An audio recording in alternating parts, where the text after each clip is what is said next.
Magandang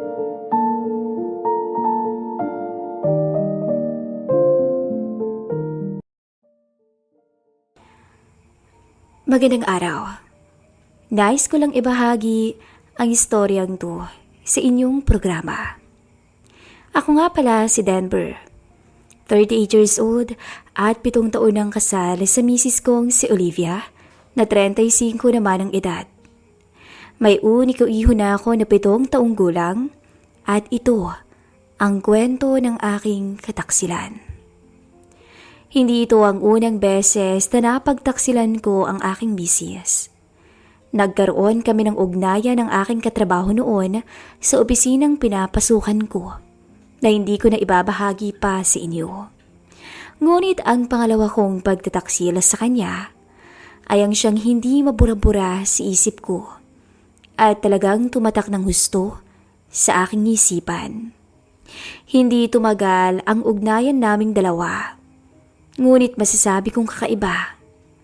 Kakaiba pala kapag ang kapatid ng asawa mo ay nakatampisaw mo sa mundong makasalanan. Ako nga pala ulit si Denver at ito ang aking kwento.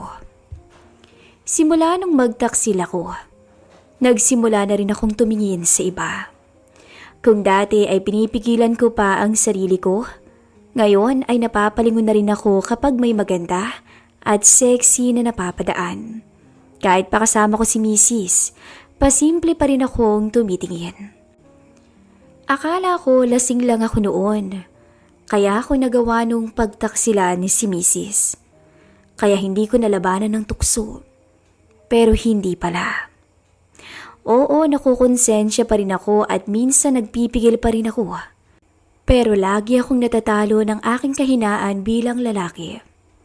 Hindi ko alam kung bakit. Pinagbibigyan naman ako ni Mrs. Nagsasawa na ba ako sa iisa at paulit-ulit? O sadyang ganito na talaga ako? Simula kasi nung makapag-asawa ko, pilit ko talagang pinigilan ang pagtingin ko sa ibang babae dahil alam kong hindi ako makakaiwas. Pero ngayon ay nag-iba na mula nang ako ay magtaksil. Sa halip na humupa ang nararamdaman ko, mas lalo pang tumindi ang pag-aasam kong makasubok ulit ng iba. Na kahit si Odette, ang nakababatang kapatid ni Mrs., ay hindi rin nakaligtas sa mapaglaro kong mata at isipan. Huli kong kita sa kanya ay 3 years ago pa. Sa kasal nila ng kanyang asawa ngayon na si Anthony. Wala pa silang anak nung panahon yun, kaya medyo payat pa siya. Ngayong may anak na siya, medyo naging chubby na to pero nasa tamang lugar naman ang mga taba niya. Actually, mas gumanda pa nga ang katawan niya nung mas naging malaman na siya. Wala pa rin talagang kupas ang ganda ni Odette. Kaka-31 niya pa lang noong nakaraang buwan. Pero mukhang nasa 20s pa rin. Siguro dahil na rin sa pananamit ito. Medyo iba siyang manamit kumpara kay Mrs. na conservative. Habang nag-uusap nga sila ni Mrs. sa dining area, hindi ko mapigilang tumingin dito. Naka-black na see-through shirt lang ito at sa loob nito ay black spaghetti strap na tank top. Nakatakin naman ang kanyang damit sa sapit niyang suot na jeans. Para siyang galing party, pero sa sariling bahay niya to talaga nanggaling. Kaya siya andito ngayon, kasi may pinag-awayan yata sila ng kanyang mister. Dinig na dinig ko kasi ang usapan nila ni Mrs. Gaga ka, ba't mo iniwan yung anak mo dun? Tanong ni Olivia na Mrs. ko. Kinakalaban ako ng bagaling kong biyanan eh. Naiinis nitong sagot. Tong si Anthony naman, kinakampihan pa siya. Di sila mag-alaga ng bata. Hindi rin naman nila ako matitiis. Kasi ako pa rin yung hahanap-hanapin ng anak ko. Nakiusap si Mrs. kung pwedeng sa amin muna pansamantalang manatili si Odette. Hanggat hindi pa sila nagkakabati ng mister at biyanan niya. Pumayag naman ako dahil naiintindihan ko ang sitwasyon nito. At bukod doon, syempre, para araw-araw ko tong masilayan. Hindi kami ganoon ka-close ni Odette, pero hindi rin naman ganoon kalayo ang loob namin sa isa't isa. Saktong closeness lang, pero hindi pa rin kami masyadong nag-usap buong araw. Tumangulang ako nang makita siya para i-acknowledge ang presence niya at pasulyap-sulyap lang din dito. Dahilan ng pag-iiba ng aking nararamdaman. Tsaka lang ako nakalapit sa kanya nang maiwan kaming dalawa sa baba habang nanunood siya ng TV. Gabi na noon at kakatapos lang naming lahat na maghapunan. Nakapagpalit na to ng pambahay, pero ang sexy niya pa rin tignan. Ternong floral na sando at malawag na shorts ang suot nito. Nakahiga naman siya sa sofa namin. Odette, tawag ko dito nang makalapit ako sa kanya. Agad naman siyang napatingin sa akin at umupo para mabigyan ako ng space. Oh kuya, bakit? Umupo ako sa tabi niya pero di ako agad nakapagsalita sa ganda ng kutis nito sa malapitan. Nakakasilaw ang kinis ng legs at braso nito pero syempre hindi ko pinahalata. Kumusta ka na? Narinig ko yung usapan niyo kanina ng ate mo. Ano bang nangyari? Ayun, masyadong pakialamera kasi yung biyanan ko. Lahat na lang pinupuna.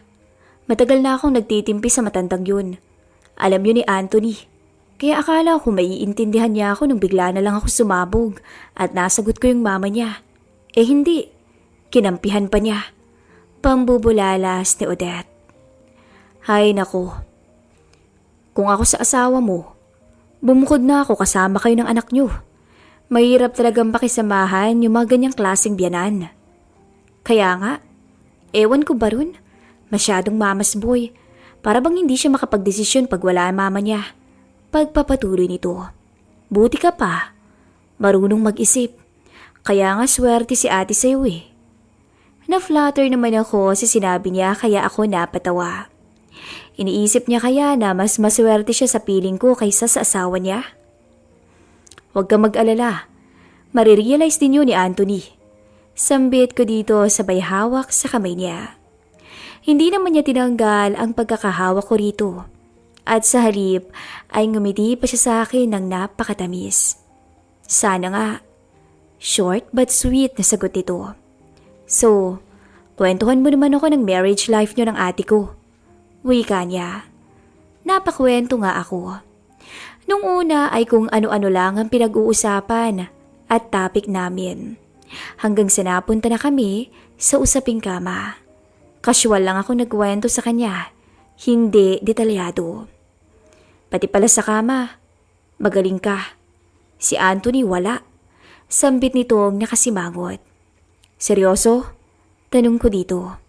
Oo, kaya nga, ang swerte sa'yo ni ate. Naku, sinasayang ka ng asawa mo kung ganun. Ang sexy at ang ganda mo pa naman.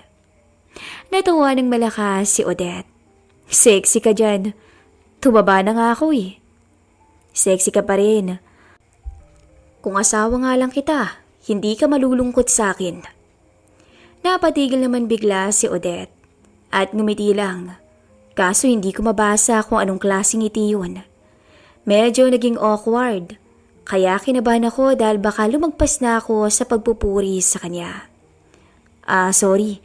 Na-offend ba kita? Pag-aalangan kong tanong dito.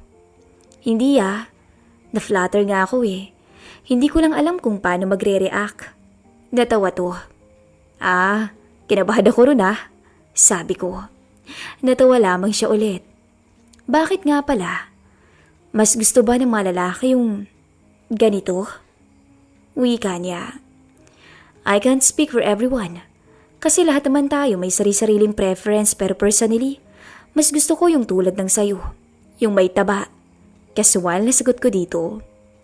Marahan tong tumawa. Marinig ka dyan ni ate.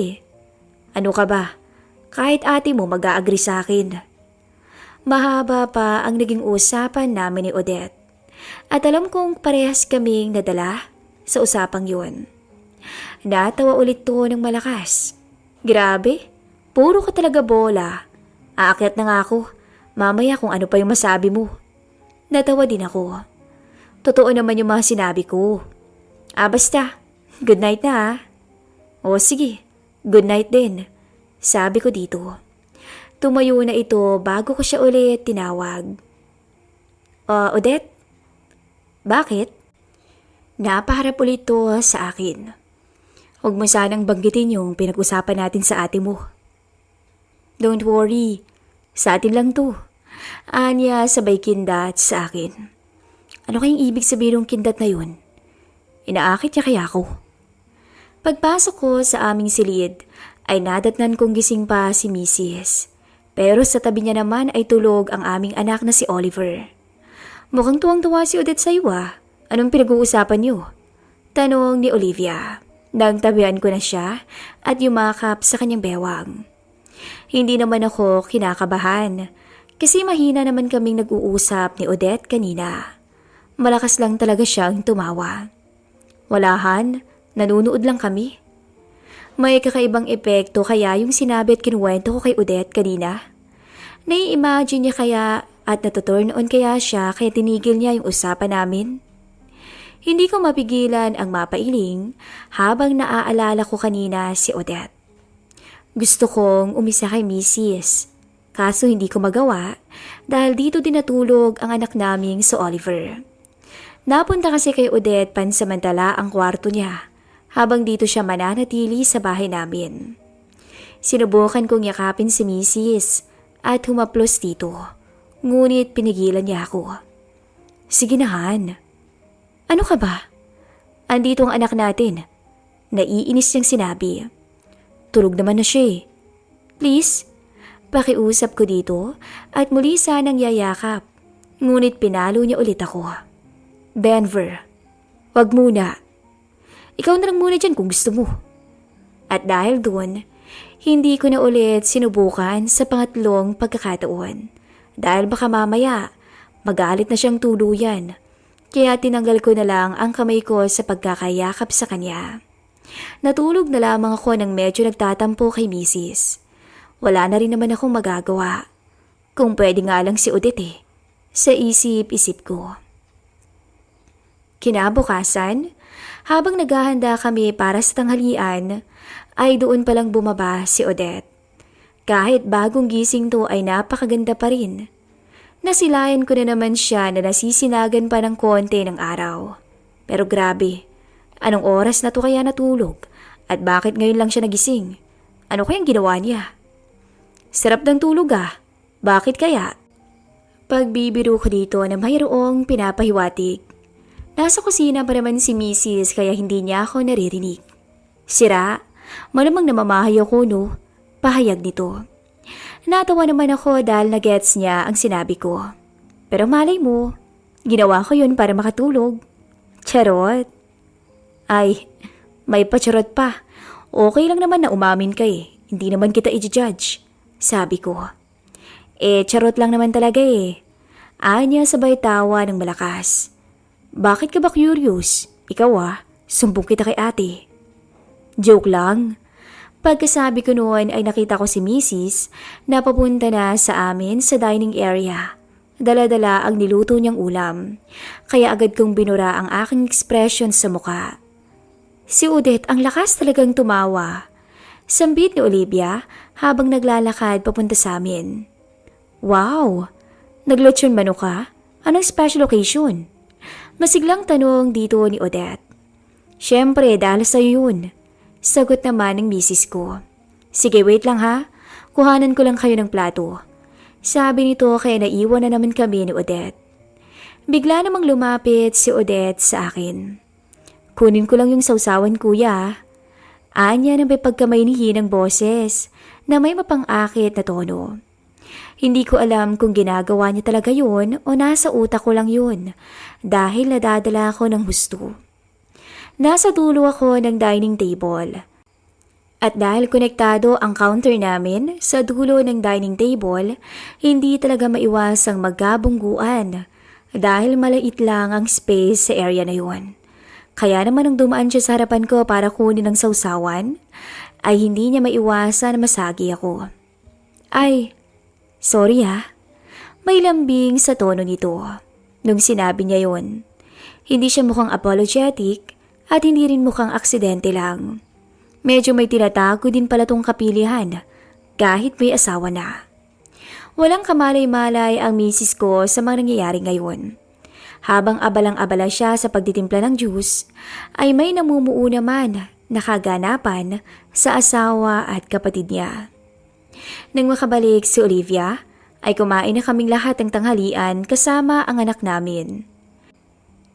Masaya namang nakipagkwentuhan si Odette sa misis ko na para bang wala siyang ginawang kapiluhan sa akin kani-kanina lang. Sumali din ako sa usapan ng dalawa na parang wala lang ring nangyari. Natapos kaming kumain nang walang kahit na anong kabulastugan kahit sa ilalim ng mesa. Ate, rinig kong tawag ni Odette. Naliligo na nga pala to. Ate, muli nitong tawag. Han, tawag ka ng kapatid mo. Sabi ko kay Mrs. na tinutulungan ng anak namin sa homework niya dito sa kwarto naming mag-asawa. Ay, Anya, agad siyang tumayo at pinuntahan si Odette. May CR kasi kami sa second floor na katabi ng kwarto ng anak namin. Doon siya naliligo kasi syempre hindi naman siya pwedeng maligo sa CR ng kwarto namin dahil nandito si Mrs. at ang anak namin. Pero kung ako lang, okay lang. Ate, pwede bang pabili ako ng keratin? Basa na kasi ako Nakalimutan kong bumili kanina. Sorry. Rinig kong sabi ni Odette. Malapit lang kasi ang CR sa kwarto namin. Tapos medyo nag-e-echo pa. Ay, sige. Walang problema. Salamat. Kahit isa lang muna. Mamaya na lang kita babayaran Naku, kahit wag na. Isa lang naman Wala naman atang gis yun. Sige, salamat ate Maya-maya pagkaalis ni Mrs. ay tinawag ulit to ni Odette. Ate. Wala na ate mo. Sagot ko sa kanya mula sa kwarto. Kuya, pwede bang ikaw na lang? Paabot naman ng habonera ko sa kwarto ni Oliver Nasa higaan niya lang. Napatayo naman agad ako sa excitement nang sabihin niya yun. Tumingin muna ako sa anak ko na abalang-abala sa paggawa ng homework niya. Kaya lumabas ako ng silid naming mag-asawa nang hindi niya napapansin. Pagkakuha ko ng habonera ay dali-dali ko siyang nilapitan at kumatok. Ang lakas ng tibok ng puso ko dahil sa excitement. Binuksan niya ng kaunti ang pintuan. Hindi man lamang to nagtago sa likod nito, kaya bumungad sa akin ang buong kagandahan ni Odette. Naistatwa ko saglit at napatigil, napatulala. Ngumisi lang siya habang ako'y natitigilan. Bilisan mo na, habang wala pa si ate. Wika niya. Pagkasabi niya noon, ay sinunggaban ko siya ng agresibong halik sa labi. Sinulit ko ang pagkakataon. Mabuti na nga lamang at nakabukas ang shower, kaya hindi kami rinig ng aking anak. Ngunit ilang minuto nga ay natigil din kami dahil baka bumalik na si Mrs. at mahuli pa kami. Humanda ka bukas, Odette. Gagawin ko sa iyo ang di kayang gawin ng asawa mo. Paano mo naman yun gagawin? Nandito si ate. Sabi niya. Basta, akong bahala. Lumabas na ako agad kasi baka dumating na si Mrs. Buti na nga lang ay nakabalik na ako sa kwarto namin nang makauwi siya. Natuyo na rin ang konting basa sa boxer shorts ko, kaya hindi ko na kailangan pang magpalit. Binigay na ni Olivia ang keratin na pinabili sa kanya ni Odette at binalikan ng anak naming nagpapatulong sa kanyang homework. Buti na lang. At magsisimba si Mrs. at ang anak namin bukas. Sigurado kung hindi sasama si Odette dahil hindi naman yun Katoliko. Magdadahilan na lamang ako bukas para hindi ako makasama. Alam ko ring medyo matatagalan pa sila sa pag-uwi dahil mag-aaya pa ang anak kong kumain sa resto.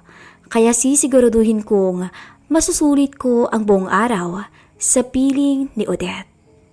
Lumipas nga ang araw na to.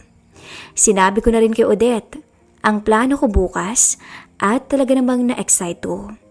Wala man lamang bakas ng kahit konting pag-aalangan sa muka o maging sa kilos nito.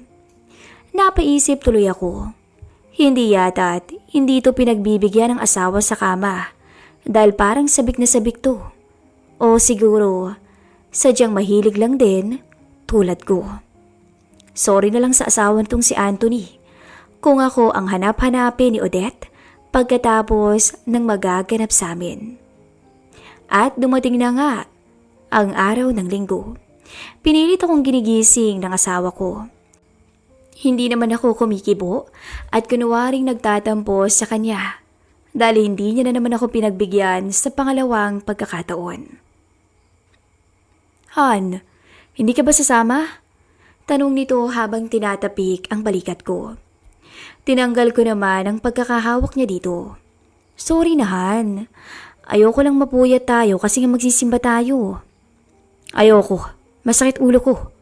Walang emosyon kong sinabi para kunwari galit ako. Ay, sige na nga. Samahan mo na lang si Odette dito ha. Total ay hindi pa naman siya gaanong kapamilyar dito. Ani ni Mrs. Sa wakas, sa isip-isip ko naman. Aalis na kami ni Oliver ha? Sorry ulit Han. Dagdag nito sabay halik sa pisngi ko. Hindi pa rin ako kumikibo. Pagkalis nila ay naghintay pa ako ng mga ilang minuto. Nang makasiguro akong wala na talaga sila sa bahay, nag-toothbrush muna ako bago ako dumiretso sa kwarto ni Odette. Hindi nakalak ang kanyang pintuan at tulog pa to. Nilalapitan ko pa lang to ay excited na ako.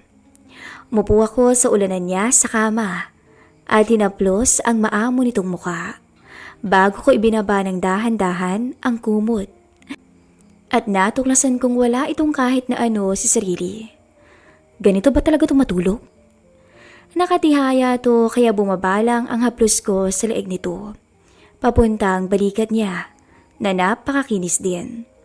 Doon palang nagising si Odette at ang unang lumabas sa bibig niya ay, "Si ate, nakaalis ng ate mo." Bulong ko dito. Agad niya namang binalik at pinantayan ang kasidian ng aking mga halik sa kanyang labi. Aangkinin na kita ngayong araw. Mapanukso kong pahayag dito. Pwede bang sa kwarto niyo na lang ni ate natin gawin? Tanong nito sabay hila sa aking muka para ipagdikit. Nag-iwan lamang to ng konting puwang. Gusto ko kasing dungisan ang kama ninyo para ako palaging maalala mo dun. Halika. Binuhat ko to ng pa-bridal style habang nagpapalitan pa rin kami papuntang kwarto naming mag-asawa. At mula doon ay inihagis ko siya sa kama namin. Doon ay hindi ko na napigilan pa ang aking sarili. Buong buo kong binigay ang lakas ko para sa kanya. Para punan yung pagkukulang sa kanya ng kanyang mister. Hindi ako makapaniwala na nasa ganung tagpo na kaming dalawa. Hindi namin napigilan ang gigil namin sa isa't isa. At sa puntong yun, talagang nanabik kaming pareho dahil na rin sa ilang araw naming pagpipigil sa aming mga sarili. Pawis na pawis kaming dalawa. Nakalimutan ko kasing iyon ang aircon o electric fan man lamang. Paglipas ng ilang minuto, at dahil wala pa kaming almusal, bukod sa isa't isa, bumaba muna kami ni Odette para magluto. Pinalitan ko na rin ang punda namin. Kailangan na rin talaga naming magpalit ang punda dahil ilang linggo na kaming hindi nakakapagpalit. Ayos yun, para maisip naman ni Mrs. na may ginawa ako sa bahay. At dahil kami lamang ni Odette ang nasa bahay ngayon, at alam naming mamaya pa si Mrs. at ang anak ko, hindi na kami nag-ayos pa ng sarili. Habang nagluluto si Odette, ay sinabayan ko to ng kapiluhan. Denver, nakikiliti ako. Mas mukha kang masarap kaysa sa niluluto mo eh. Natawa lang to sa sinabi ko. Parang mag-asawa kami kung magharutan. Hindi ko nga to nagagawa sa asawa ko dahil naiinis siya. Ayaw niyang magpaistorbo kapag may ginagawa siya. Kaya okay lang. Kapatid niya na lamang ang iistorbohin ko. Pagkatapos naming kumain ay muli naming pinagsaluhan ang isa't isa. Hindi rin nagtagal ay nakarating na rin si Mrs. at ang anak namin. Mabilis kaming nag-ayos noon ng sarili ni Odette matapos ay pinagbuksan namin sila. Nagkaayos naman kami ni Mrs. dahil may dala itong pasalubong. Pati na rin si Odette ay dinalhan nila. Hindi ako nagkamali na dumaan pa nga sila sa resto pagkatapos na magsimba. At tulad kahapon, mabilis lumipas ang araw. Hindi na rin ako nagyayapa kay Mrs. dahil nakontento na ako kay Odette. At dahil housewife lang ang Mrs. ko, medyo nahirapan kami ni Odette na lumusot. Hindi naman ako pwedeng masyadong magpuyat sa gabi dahil may trabaho ko kinabukasan. Kaya naman, nung minsang mag-half day kami sa trabaho, ay dumaan muna ako sa hotel at doon na ako kinita ni Odette. Ang dinahilan niya ay mag-SM lang daw to para maaliw-aliw. Walang kaalam-alam si Mrs. sa milagrong nangyayari sa amin ng kapatid niyang si Odette. At pag-uwi namin ay syempre hindi kami sabay pumasok ng bahay. Bumaba siya sa may kanto para hindi makita ni Mrs. ang sasakyan ko. At naghintay naman ako ng kaunti nang makapasok na siya sa loob bago naman ako sumunod. Isang linggo lang nanatili si Odette sa amin dahil tinawagan na siya ng asawa niya na nakikipagbati na at ang nanay nito. Nakiusap din sila dito na umuwi na siya at wala namang magawa si Odette dahil kailangan din siya ng anak niya. Ako na ang nagatid sa kanya sa sakayan. Pero syempre, dumaan muna kami sa munting hotel para good mood siyang uuwi sa asawa niya. Habang nasa kalagitnaan nga kami, ay tumawag ang mister niya na sinagot naman ni Odette. Pasensya na talaga sa lahat, sweetheart. Dinig kong sabi ni Anthony sa kabilang linya. Sweetheart, andyan ka pa ba? Oo, okay lang yun, sweetheart. Sweetheart, teka lang ha. Nakakagat-labi na wika ni Odette. Sweetheart, sabi mo malapit ka na, nasan ka na ba? Oo sweetheart, pero dumaan lang muna ako ng grocery. Sorry, medyo choppy kasi eh. Sige, okay lang. Mamili ka muna dyan. Mag-iingat ka ha? I love you. Salamat. I love you too. Anya bago putulin ang linya. Napakasweet naman. Kung alam lang ng asawa nito ang katotohanan. Matapos ang lahat. Salamat kuya. Uuwi ako sa aming blooming dahil sa'yo. Sambit ni Odette habang natatawa. Natawa din ako sa sinabi niya. At napaisip dahil baka nga uuwi din tong dala ang magiging anak namin. Hanggang dito na lamang po ang aking istorya at sana'y nag-enjoy kayo sa pakikinig.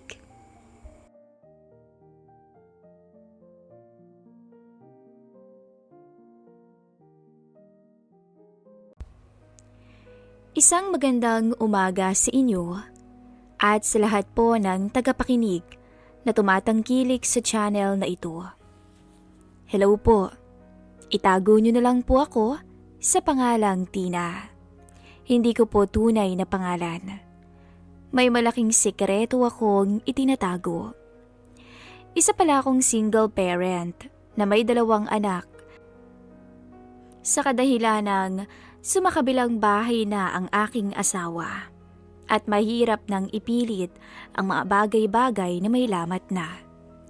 Nagtatrabaho pala ako sa isang malaking kumpanya dito sa BGC, Makati. Isa po akong call center agent. Sa una ay trabaho lang talaga ang gusto ko sa lugar na iyon. At syempre magkaroon po ng malaking kita na tamang-tama sa panggastos sa aking mga anak. Marami akong nakilala at naging kaibigan sa ilang buwan kong pagtatrabaho roon. Bahay at trabaho lang ang naging daily routine ko. Ngunit isang gabi, nangyari ang hindi ko inaasahan. Nagkayayaan kami ng mga ka-workmates ko. 3:00 ng madaling araw na mag-inuman dahil birthday ni Sir Carlos. Hindi niya tunay na pangalan. Siya ang team leader namin. Gwapo, makisig, at papasangang artista. Mahihiya ka nga na tumabi rito dahil sa kutis niyang napakaputi at ang linis pa ng suot araw-araw.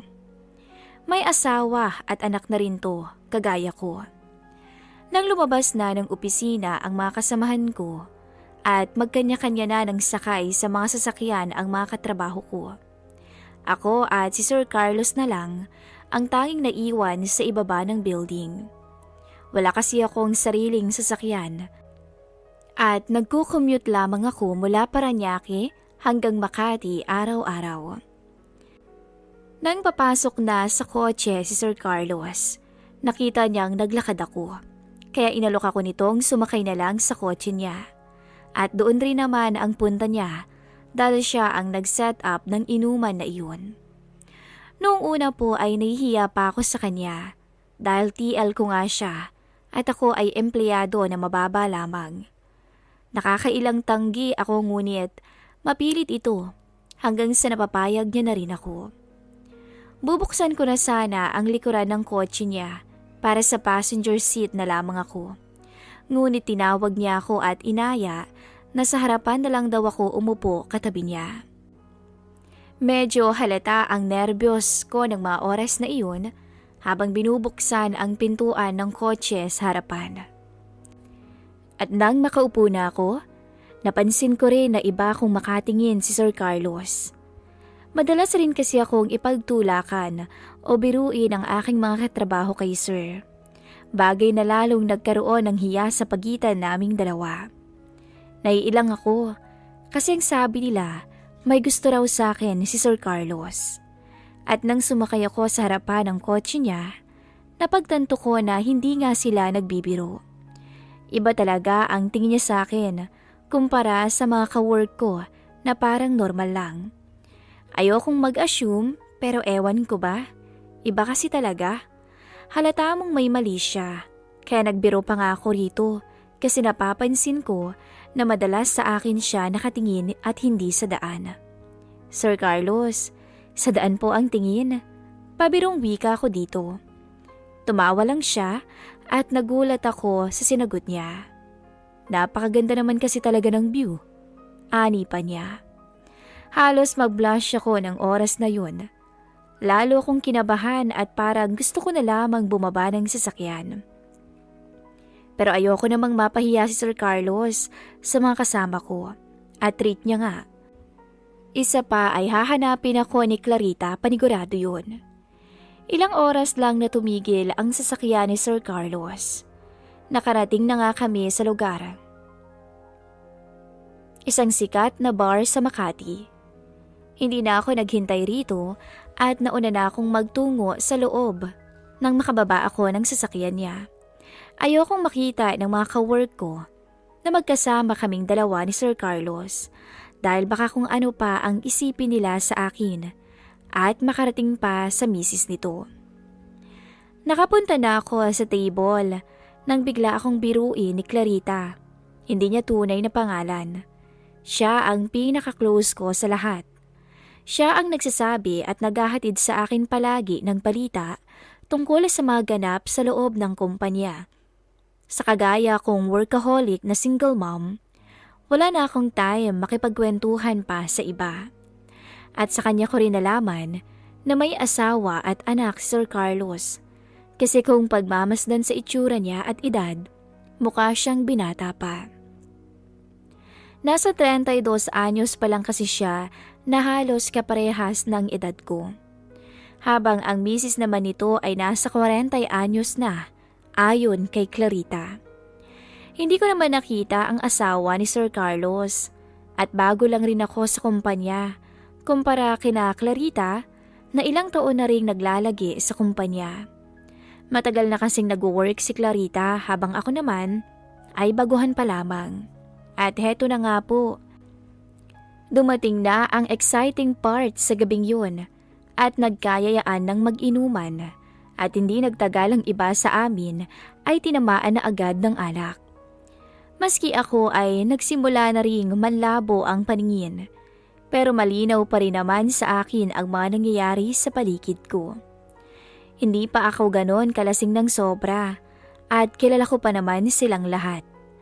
Hanggang sa nagulat na lang ako nang tumabi siya sa akin at hinawakan ni Sir Carlos ang kamay ko. Bigla niya na lang akong hinila sa pinakamadilim na bahagi ng bar. Gulat na gulat po ako noon nang isandal niya ako sa dingding at walang pakundangang binigyan ng halik. Opo, hinalikan niya ako at ilang beses ko siyang itinulak, ngunit aaminin ko, nadala ko sa sitwasyon, lalo na sa kagaya kong single na 3 taon na rin ang nakakalipas at wala pa akong nagiging karelasyon ulit. Nakakahiya man, pero naging uhaw ako sa haplos at halik nito. Sa 3 taon kasi ay nag-focus ako sa 2 anak ko at sa mga pangangailangan namin. Sa totoo lang, hinahanap ko rin naman talaga ang mga kalinga at pagmamahal ng isang lalaki. At dahil sa nangyaring yun, hindi ko po alam kung ano bang mukha ang ihaharap ko sa trabaho kinabukasan. Nagtatakbo ako at nagmamadaling lumabas ng bar at tumawag agad ng taxi. Tila nawala ang lasing ko ng masandaling iyon. Natakot ako na baka masundan ako nito. Narinig ko pa po ang pagtawag noon ni Sir Carlos sa pangalan ko, ngunit hindi ko na siya pinansin pa dahil alam kong mali ang ginawa kong tugunin ang nais niya. At dahil sa nangyari, hindi ako muna pumasok ng 2 araw at nagdahilan na lamang ako kay Clarita na may sakit ako, pati sa HR, para hindi na sila mag-usisa pa sa akin. But good things happened when you least expected. Nang 2 araw ng pag-absent ko, nagulat na lamang po ako ng hapong iyon na may isang kotseng biglang pumarada sa harapan ng bahay ko. At hindi ko inakala na bibisitahin ako ni Sir Carlos sa bahay at may dalang mga prutas at iba't ibang pagkain, lalo na ang isang bungkos ng mga bulaklak. Nanlaki yung mga mata ko at hindi ko alam ang gagawin ko. Gustuhin ko man siyang patuloyin sa loob ng bahay ko, ngunit naroon ang 2 anak ko. Ayoko po na pag-isipan nila ako ng hindi maganda. Lalo na't alam ko naman na mahal pa rin nila ang ama nila kahit ganon ang ginawa nito sa kanila. Sa mga oras na iyon, ang tanging nagawa ko lamang ay hilahin si Sir Carlos pabalik ng sasakyan niya at sumama sa kanya. Hindi ko alam kung bakit ako sumama sa kanya at nasumpungan ko na lang ang sarili ko na nakahiga ako sa malambot na kama sa isang pribadong hotel sa Maynila. Nakatulala sa kisame at nag-iisip dahil sa mga oras na iyon ay halos hingal at pagod pa si Sir sa namagitan sa amin. Tama, naisuko ko ang aking sarili kay Sir Carlos. Hindi ko alam kung bakit ko nagawa ang lahat ng ito. Alam ko naman pong mali at kasalanan sa batas ng kapwa-tao ang ginawa namin. At higit sa lahat, tinapakan ko ang kapwa ko babae. Lubos akong nagsisisi sa ginawa ko, kaso'y nangyari na lahat at wala na akong magagawa. Ang tangi ko lang magagawa ay lubusang iwasan ito para hindi na ako magkamali pa. Buong akala ko doon na matatapos ang lahat-lahat sa amin ni Sir Carlos. Nang isang gabi, kakain ko pa lang sa trabaho nang may sumulpot sa harapan ko. Laking gulat ko pa na si Sir Carlos ito at sinabi niya na kung pwede raw mag-usap kami. At alam ko naman ang itatanong niya. Ilang araw ko siyang iniwasan. Natatakot po kasi ako na baka malaman ng asawa ni Sir Carlos ang namagitan sa amin at maskandalo pa ako sa kumpanya. Ayoko pong mangyari yun dahil kawawa ang mga anak ko. Kaso, talagang darating pala ang araw na susubukin talaga tayo ng ating kahinaan. At muli akong nawala sa katinuan nang bigyan ako ng malambing na halik ni Sir Carlos sa comfort room ng kumpanya kung saan niya ako dinala at muling naulit ang aming bawal na sandali. Sobrang bilis ang mga pangyayari sa takot namin na may makakakita o makakita sa amin doon. Sa bawat araw na pagtatrabaho ko sa kumpanya, aaminin kong nahuhulog na rin ako kay Sir Carlos at hinayaan ko na ang sarili ko na mahalin siya kahit alam kong sa simula pa lang ay bawal. May mga araw na nagkikita kaming patago kahit walang pasok sa kumpanya at day off ko o di kaya naman ay day off niya. At sa bawat pagtatagpong yun, paulit-ulit na may nangyayari sa amin na labis kong ikinasasaya. Haaminin ko, kay Sir Carlos lang ako na humaling at nabaliw ng ganun. Iba kasi siya. Hindi niya ako hinahayaang uuwi ng bahay na malungkot. Ang hindi ko lang inasahan, ang pagbibigay niya ng mga mamahaling regalo sa akin, katulad na lang ng iba't ibang klase ng mga alahas, maging kondo na kung saan naging bed nest na namin sa mga araw na kailangan niya ako at kailangan ko siya. At ang pinakamalala pa roon ay nang bilhan niya ako ng kotse. Doon umugong ang bali-balita na may relasyon nga kami ng TL ko. Pilit kong tinanggi pero hindi ko alam kung hanggang saan at hanggang kailan namin maitatago ang lahat-lahat. At alam naman po natin na walang sikretong hindi nabubunyag. Mas lumala pa ang relasyon namin ni Sir Carlos. Hanggang sa inalok na niya ako na magsama na kaming dalawa sa iisang bubong at iiwan na raw niya ang kanyang asawa.